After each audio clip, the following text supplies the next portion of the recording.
Bismillahirrahmanirrahim.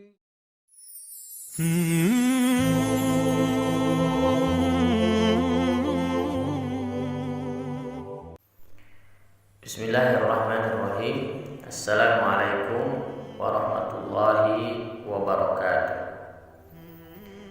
Segala puji dan syukur kita panjatkan pada Allah Subhanahu wa ta'ala. Alhamdulillah kita bisa berjumpa kembali di channel ini.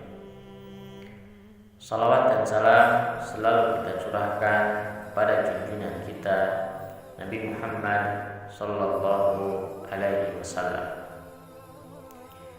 Sahabat zona ngaji rahimakumullah, semoga kita semua selalu diberikan kesehatan, panjang umur, dan dilapangkan rezeki oleh Allah Subhanahu wa ta'ala. Amin ya rabbal alamin. Sahabat zona ngaji yang dirahmati Allah Subhanahu wa ta'ala, di kultum kesempatan kali ini kita akan membahas sedikit tentang cara Allah mengabulkan doa-doa kita. Sahabat zona ngaji yang dirahmati Allah Subhanahu wa ta'ala, doa merupakan sebuah bentuk ibadah seorang hamba kepada Allah Subhanahu wa ta'ala. Dengan berdoa, seorang hamba menampakkan pengakuan akan kerendahan dirinya, kelemahannya, dan kebutuhannya kepada Allah Subhanahu wa ta'ala. Dengan berdoa, ia artinya mengakui bahwasannya dia adalah diri kita merupakan hamba yang lemah, tidak memiliki kemampuan, ya tentunya senantiasa butuh kepada Allah Subhanahu wa ta'ala. Artinya mahmum mukhalafahnya, sebalikannya mereka yang tidak mau berdoa, ya dia tidak butuh seakan-akan, dan bahkan bisa dikatakan orang sombong, ya tidak butuh kepada Allah, tidak butuh bantuan Allah. Karenanya para ulama mengajarkan kepada kita semuanya untuk selalu berdoa kepada Allah Subhanahu wa ta'ala dalam setiap hal, dalam segala hal, bahkan dalam setiap urusan yang sangat kecil sekalipun.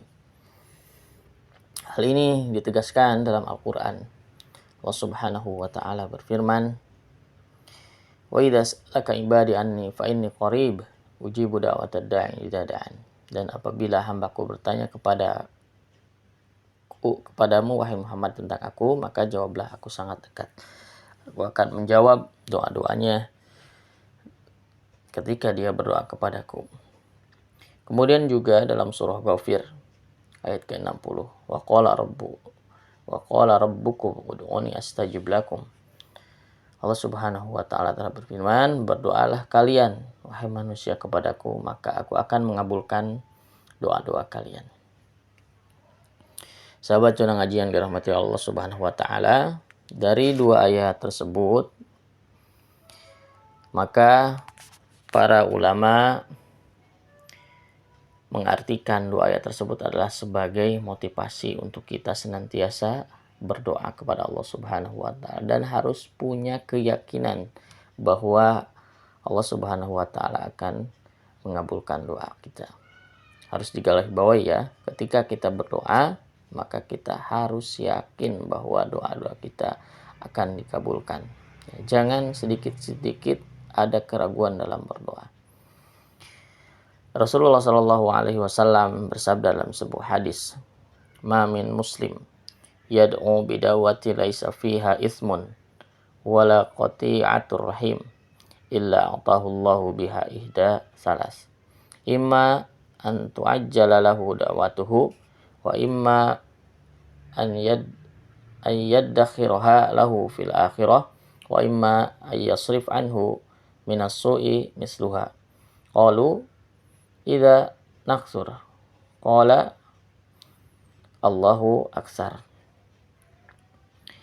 Ini adalah hadis yang menerangkan bahwasannya ada 3 cara Allah Subhanahu wa ta'ala mengabulkan doa seorang hamba. Yang pertama adalah imma an tu'ajjala lahu da'watuhu. Ada kemungkinan doa dikabulkan oleh Allah Subhanahu wa ta'ala sesuai dengan permintaan yang dipinta oleh seorang hamba dalam waktu yang secepat-cepatnya. Ini artinya ketika seorang hamba memohon kepada Allah, maka Allah memenuhi permintaan tersebut dengan apa yang ia minta pada waktu yang cepat. Misalkan bila seorang hamba sakit dan meminta untuk segera sembuh, maka Allah berikan kesembuhan kepadanya dengan waktu yang segera. Sembuh tiba-tiba. Kemudian misalkan lagi bila seorang hamba punya hutang, maka hutang tersebut Allah Subhanahu wa taala segera melunasinya. Kemudian yang kedua adalah ada kalanya doa dikabulkan oleh Allah Subhanahu wa taala sesuai dengan permintaannya yang diajukan, yang diminta kepada Allah Subhanahu wa taala, namun tidak waktu yang segera, tidak dalam waktu yang cepat. Allah pasti mengabulkan doanya, tapi ditunda oleh Allah Subhanahu wa taala. Mungkin dibalik itu pasti dibalik penundaan doa tersebut, maka Allah Subhanahu wa taala dibaliknya ada hikmah. Mungkin ada kemaslahatan yang tentunya kita tidak mengetahuinya dan Allah saja yang tahu. Misalkan seorang hamba yang sakit meminta kesembuhan kepada Allah Subhanahu wa taala, mestinya memang doanya dikabulkan, tidak secara cepat, gitu ya. Mungkin setelah 1 atau 2 tahun kemudian permintaan seorang hamba baru dikabulkan. Kemudian penundaan dikabulkannya mungkin permintaan kita yang lainnya. Pasti Allah tahu hikmahnya. Kalau gambaran yang lainnya mungkin gambaran sederhananya adalah misalnya orang tua kita pulang membawa makanan yang disukai oleh kita. Kemudian kita segera minta hadiah tersebut, makanan tersebut. Tapi orang tua tidak langsung memberikannya. Orang tua tidak memberikannya. Kenapa? Karena melihat anaknya tangannya kotor, begitu. Bukan orang tua tidak mau memberikan, memenuhi permintaan anak terkait makanan tersebut, tapi orang tua ingin anaknya mungkin membersihkan tangannya terlebih dahulu, sehingga ketika makanan itu dimakan tidak menjadikan penyakit. Yang selanjutnya, sahabat Suara Ngaji yang dirahmati oleh Allah Subhanahu wa taala, yang ketiga adalah bisa jadi sebuah doa dikabulkan oleh Allah Subhanahu wa taala tapi dalam bentuk yang lain, tidak sesuai dengan apa yang diminta oleh kita.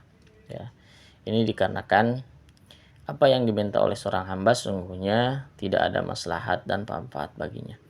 Sedangkan apa yang diberikan oleh Allah Subhanahu wa taala ada manfaat dan maslahat baginya.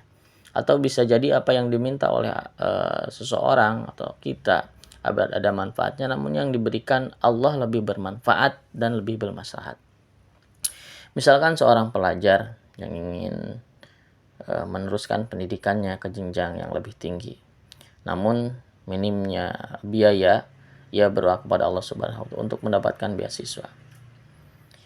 Allah berkehendak mengabulkan permintaannya, tapi bukan beasiswa yang diberikan pada seorang hamba tersebut. Allah memberikan pekerjaan yang dengannya itu dapat menghasilkan dana untuk membiayai pendidikannya, dan itu dalam pandangan Allah Subhanahu wa taala jauh lebih bermanfaat bagi peminta beasiswa pelajar tersebut untuk melanjutkan pendidikannya. Maka dari karena itu, sekali lagi ada 3 cara Allah Subhanahu wa taala mengabulkan doa kita. Yang terpenting dalam berdoa adalah kita yakin bahwasanya setiap doa yang kita kabulkan doa yang kita minta akan dikabulkan oleh Allah Subhanahu wa taala.